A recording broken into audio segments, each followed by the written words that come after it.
Did it hit you at one point that this is way bigger than it appeared in the beginning? Absolutely.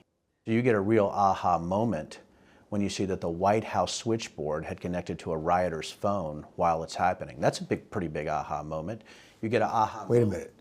Someone in the White House was calling one of the rioters while the riot was going on? On January 6th, absolutely. And you know who both ends of that call? I only know one end of that call. I don't know the White House end, which I believe is more important. You know, if the White House, even if it's a short call and it's a connected call, who is actually making that phone call? Is there a simple, innocent explanation for that? Was it an accidental call from the White House that just happened to call numbers that somebody misdialed a rioter that day on January 6th? Probably not. Well, look, I believe in being fair. We can't say definitively that it is impossible that someone accidentally butt dialed a random number and that random number happened to go to one of the people that were in that moment storming the Capitol. That is possible.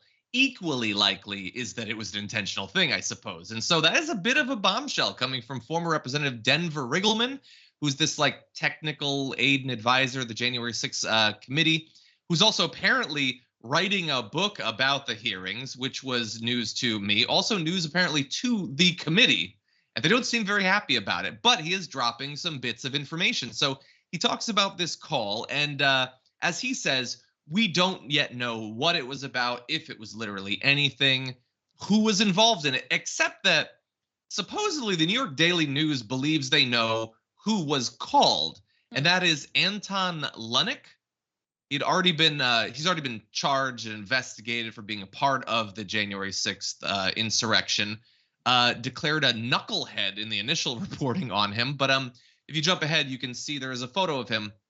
I will say why the New York Daily News feels they're sure that it's this guy that's not well described, and no one else is running with that. So I would say, as of right now, we don't know who was on either side of the call. But this was the first supposed allegation with evidence of direct communication between the White House and an insurrectionist. That is basically all we have to go on that right now, Francesca. Is this just selling books? Does he have good evidence? What do you think?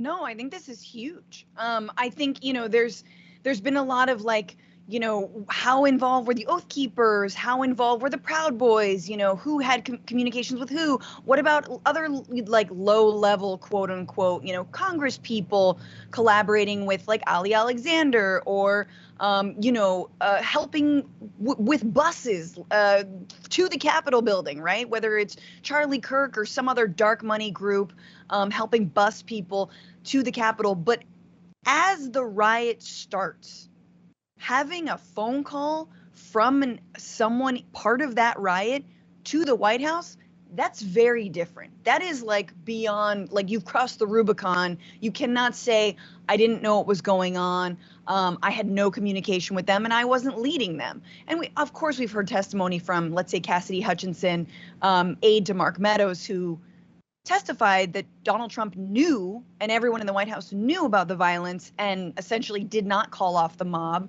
But this feels like, oh no, maybe they actually just egged him on. So I think it's a bombshell. Yeah, there's so many more details that need to be filled in. And so I don't want to get ahead of ourselves, especially knowing that the coverage is going to begin again this week. It's possible that within 48 hours, we'll know everything that can be known about this. But it was only 9 seconds, which isn't enough to have a conversation. It is enough to, declare that Order 66 is being initiated or something. Like, if you were just giving a command, that's possible. The command could be, get out of there. The command could be, you gotta stop. That could be it. Also, it's possible maybe they were just calling him back. He'd called someone in the White House and they didn't know who he was and they were just calling him back, although they just star 69'd it, John. It could just be a star 69. Would they be doing any of this amidst the continuing chaos? Because apparently, based on the timeline, this call happened shortly after the Trump statement was put out. That's what the initial information seems to show. God only knows if that's true. And so maybe this is someone they knew that they were trying to save from being rounded up. So they say, get out. I honestly don't know. But what's interesting is that this is only one of the two sort of communication bombshells coming out of this weekend. We also have this. Meadows texts reveal direct White House communications with pro-Trump operative behind plans to seize voting machines. And this is with an individual that I at least was not familiar with. Phil Waldron, defined here by CNN as an early proponent of various election-related conspiracy theories. We have no word yet on whether he too has been declared a knucklehead, but we will be tracking that.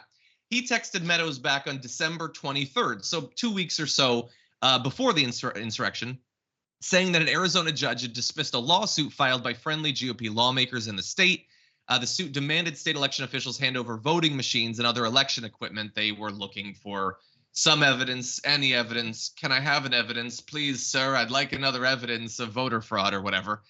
And in relaying that news, he says that this means that opponents can engage in delay tactics over them getting the information. No information ever came out, but Waldron defined the effort in Arizona as, quote, our lead domino we were counting on to start the cascade to overturn the results of elections that didn't feature fraud. Just to be clear, Meadows responded to those texts saying, pathetic. And that's actually exactly how I would have responded, but it's really all in the delivery. I think we would have meant something different. So that isn't with an insurrectionist. And in fact, the texts come half a month before the insurrection. But again, it's someone in the White House directly involved in the various mishmash of efforts to overturn the results of the election, Francesca. Yeah, I mean, the fact that there's some rando with a direct line to Mark Meadows tells you everything you need to know about this attempt to steal the election in 2020.